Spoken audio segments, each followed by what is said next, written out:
DJ Vlad is one of the most hated hip-hop blog/interviewers in the scene. When his name comes up, a lot of people associate him with being super messy, exposing weird stuff, and possibly highly working with the feds. Allegedly. But like Vladimir says, let's start from the beginning. Vladislav L. born June 28, 1973 in Kiev, Ukraine, to a Russian Jewish family, leaving the country before he turned 5 as his parents were escaping the Cold War and the collapse of the USSR, leaving their home and moving to an unfamiliar land, but the land of opportunity. Eventually landed in Springfield, Massachusetts, finding odd-end jobs. His parents would grind through the ranks in America. They'd once get ahead and eventually moved to the other side of the country. Eventually landed in San Mateo, California. He ended up growing up in the Bay Area. Through his youth, a groundbreaking rap group would start making a huge buzz. Debut album by the name of NWA. This is where young Vlad would become obsessed with the rap game and music in general.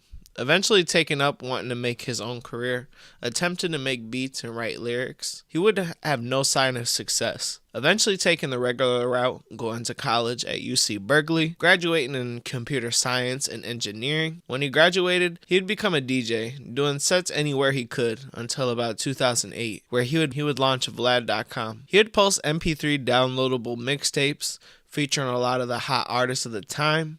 It would be pretty successful. Vlad would do this for about a year, where he would take his talents to New York. He landed in the city, where he would reach out, start filling out the city, and started networking to make bigger plans. He wanted to make his own mixtape, The Rap Phenom. He would hype this up for a little while, inevitably dropped it, and it was the least successful thing that he dropped. What caused this was rappers started adopting this same style of dropping mixtapes, making Vlad's business pretty obsolete. With the lack of money coming in and DJ drama being picked up and hit with a RICO case, Vlad knew he needed to make a new way out. With the YouTube Creators Program being in its infancy, it was pretty easy to get into the program and make money, so he decided to launch officially the Vlad TV YouTube. At first, he would start off with interviews with people like Busta Rhymes, Little Flip, and also doing, his DVD hip-hop videos. There's one thing that made his approach different. He didn't want to just get rappers, find out what happened with their life. He wanted to get more on the messy side. He wanted to find out about fallouts with close people,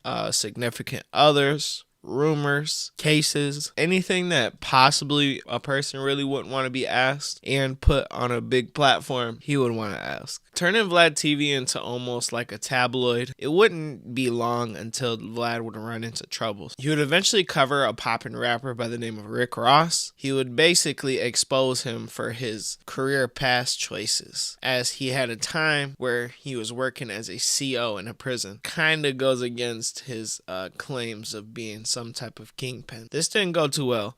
Rick Ross would not feel too well about this. He would eventually respond in an interview. Not much was said after that by Rick Ross's side. Vlad would do something that he would adopt later in his style, and that was he would basically kind of beat the bush and ask every person he could about what was going on with Rick Ross, trying to get clips on people bashing him to kind of go up and kind of be on his side. This wouldn't be too good. Vlad claims that Rick Ross had him lured out of his hotel room and assaulted. This led to permanent damages, leading to him getting 3 fractured bones in his face.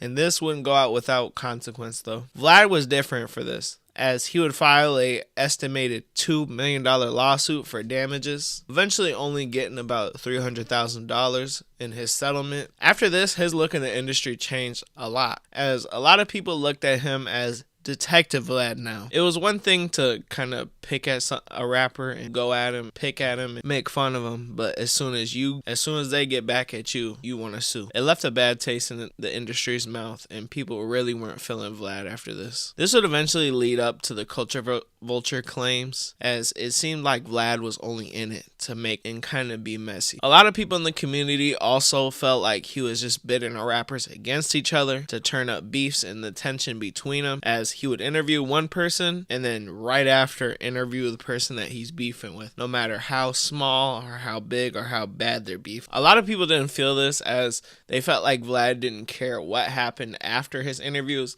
as long as he could reap all the profits from it no matter who went to jail or who died. There's so many reasons not to like Vlad, and a big reason that people don't like him is he doesn't take accountability for his actions. From beefing with guests, being entitled during interviews, and even over-speaking guests, even after he's proven wrong many times. Vlad often falls out with a lot of his guests, and even if it's a close relationship, he eventually falls out. This gets to one of his big fallouts, the Lord Jamar beef. Making early appearances on Vlad TV, it seemed like Vlad and Lord Jamar had a pretty close relationship, but only the opposite was true. During interviews, Vlad would rub Lord Jamar wrong and constantly prodding about Eminem and trying to get the best messy title he could. This wouldn't end well, especially after Vlad would misquote Farrakhan. It would lead to the turmoil of their relationship. Another early beef was the Joe Budden beef. They eventually did multiple interviews, but in Vlad fashion, he would overstep and receive some flack from Joe for almost being obsessed with the street lives in his interviews. Vlad would not be happy about this call out and would do dozens of interviews bashing Joe, interviewing anybody he could from his close life, including ex-girlfriends, where he would attempt to bait them into admitting allegations of abuse and drug use. Another person that hasn't felt Vlad's weird love for the streets and also had a nice little fallout with Vlad was Charlamagne. He hasn't stopped his call out to Vlad about his weird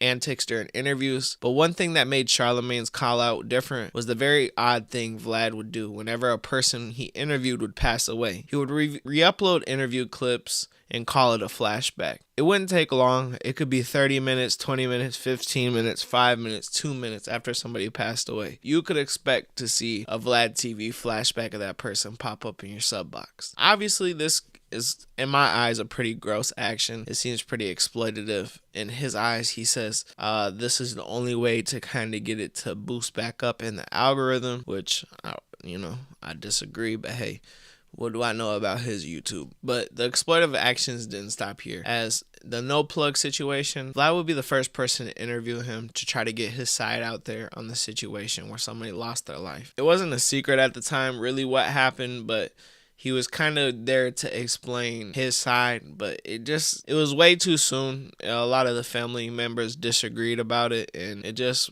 was kind of like a gross thing. And that's one thing he never took accountability for. Also with Vlad, secrets are not safe. As in like the situation with Lil Durk. Back in the day, they had an interview for him and his wife, India. Secrets aren't safe with Vlad. As you can look at the Lil Durk situation back in the day, they had an interview for him. They went through his story. He eventually mentioned that he had a child on the way with his wife now India. Lil Durk alluded to basically, her being pregnant, but he eventually asked for the footage to be deleted as an interview, and when the full interview had came out, that's one clip that actually went super viral. This eventually led to the fallout of Lil Durk and Vlad, where Lil Durk would actually diss Vlad in a song.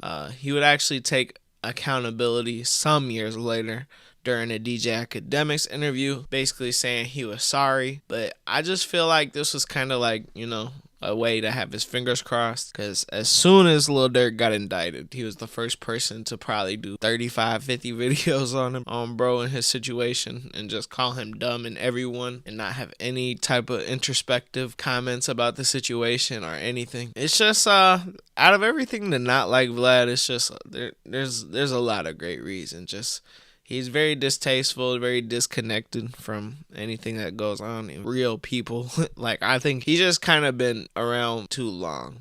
He got that old man mentality and been rich for a little bit too long, so he's super disconnected. So I could definitely understand like how people I kind of stopped watching his content. It's kind of got real rinse and repetitive, no cap. Like, and I've been a big watcher of Vlad TV over the years. I'm not even gonna lie to you. Love some of his old Boosie and interviews. Like, he has some real classic interviews, but something's definitely changed over the years. Now I can understand why a lot of people have hated him over the years. Let me know what y'all think about this. Basically broke down why people hate Vlad TV. Let me know if y'all want to see any more videos like this.